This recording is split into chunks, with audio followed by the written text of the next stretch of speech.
রাজধানীর ভাটারা থানাধীন সাইদনগর এলাকায় গণসংযোগ করেছেন ঢাকা ১১ আসনে ১১ দলীয় জোট সমর্থিত প্রার্থী নাহিদ ইসলাম।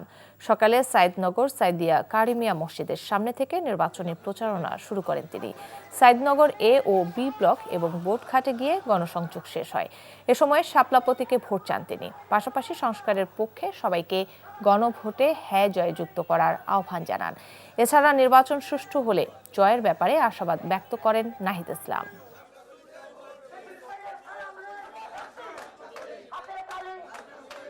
আমাদের প্রার্থীদেরকে আঘাত করা হচ্ছে, আমাদের কর্মীদেরকে আঘাত করা হচ্ছে, শেরপুরে একজনকে হত্যা করা হয়েছে। তো এরপরে আর বলার প্রয়োজন নেই যে লেভেল প্লেইং ফিল্ড কি আছে বা নাই। এই প্রতিকূল পরিবেশের মধ্যে দিয়ে আমাদেরকে এই প্রচারণা কার্যক্রম চালিয়ে যেতে হচ্ছে এবং আমরা ইনশাল্লাহ তারপরও আমরা আশাবাদী, কারণ মানুষ এবার সুষ্ঠু নির্বাচনের জন্য কাজ করবে এবং আমরা আশা করি যে ইলেকশনের দিন মানুষ নিজেই তার ভোটও দিবে এবং ভোট কেন্দ্র পাহারাও দিবে।